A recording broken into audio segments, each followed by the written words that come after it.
Welcome back to AutoScoop with your host, Adam Goldfine. Welcome back to AutoScoop. I'm Adam Goldfine. We are live at the Atlanta Dragway, having just the most phenomenal day here. And what's incredible is that we have the chance to talk to the drivers up front and personal. And I've never found these guys, unlike any other sport, to be so down to earth. And now I have the chance to talk to Bob Tasca. And Bob, I got to tell you, I mean, you're funny. I mean, to me, and the way you approach the whole deal, and we're watching your career as you're coming up. It's got to be a very exciting time for you. It's been really a whirlwind for me. You know, November 1st of 2007. Didn't have an employee, didn't own a race car, didn't have any parts, and you know, Ford and Motorcraft and Quick Lane believed in me and our ability as a team to put this thing together. And last year being our first year on tour, we did very well. This year being the second year, we've already got a win in our pocket in Gainesville, which was huge for our program, and we're less than one round out of second place. So we got great momentum at the beginning of the season. I got to ask you, because you come from an auto dealership background. Yep. Right? I mean, your name very, very well known in the auto industry.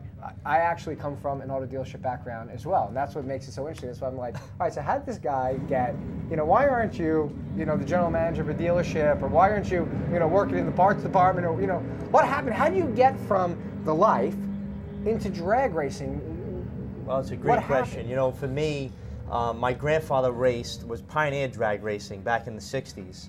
He got out of it in '72. I was born in '75, so I missed it. But I lived it through stories, and I found it fascinating, the sport of drag racing. You know, the fan interaction and how you could win on Sunday and sell on Monday. Because at the end of the day, that's why the sponsors are here. If they can't sell on Monday, there's no reason to race on Sunday. And as I, you know, grew up in the dealership, and I said in Atlanta in this race last year, I said I'm an all-Ford kid driving an all-Ford hot rod. And there's no truer words that have been spoken, because I was born and raised in a Ford dealership. Right. And as it unfolded, we met a guy by the name, you might have heard of him, John Force, back in '96, and Tony Pedregon, and I spent a lot of time with them over a 10-year period out on the road while I was back at the dealership working and going through school.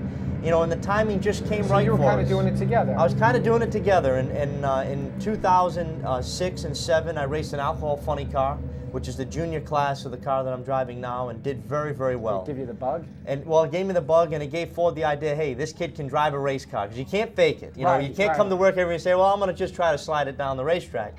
You got to be able to drive the car. And how fast do those vehicles go? We'll go 310 miles an hour and 1,000 feet in just over 4 seconds. And you're a rookie drag racer, and that's the reaction I get. I was actually with Simon Cowell, believe it or not, at the American Idol show, and we're talking, and he said, well, you guys go fast, right? And that's the reaction we get. If no one, you know, really doesn't know a lot about it. It's hard to comprehend. And he goes, well, how fast do you go? And I said, well, we go 310 miles an hour and 1,000 feet. He goes, 310 miles an hour? He goes, in 4 seconds. He goes, how long does it take you to get to 200 miles an hour?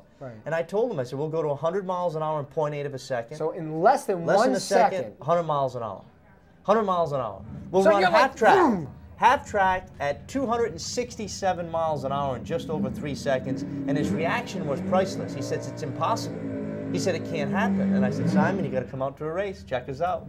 But that's what's amazing about this sport. And as the fans have unprecedented access to us, you know, out on the strip. They come back in the pits and they watch us rebuild these cars. So and you have to tear them down afterwards, right? And what's the deal with that? So because for the people who are maybe new or haven't experienced and, you know, and want to catch the excitement that you have, because you just, you know, emote excitement. Oh yeah, the adrenaline is unbelievable. Right. So they get a chance to watch these guys, and I guess was it the we wet do a area, burnout. Yep, we do a burnout. Then we stage the car and make the run. And then the fans come back, and literally we'll take the funny car to a bare block and back together again running within 47 minutes. We have 65 minutes to do it. How do they do that? How do you tear down an engine that fast? It's choreographed. I mean, it really is. All of the preparation is done back at the shop.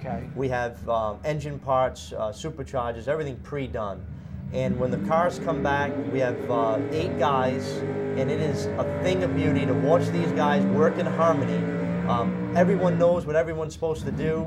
They've practiced countless numbers of times, and now, you know, they're here to perform. So as much as drivers we're performing, the crew and the crew chiefs are performing as well. Sure.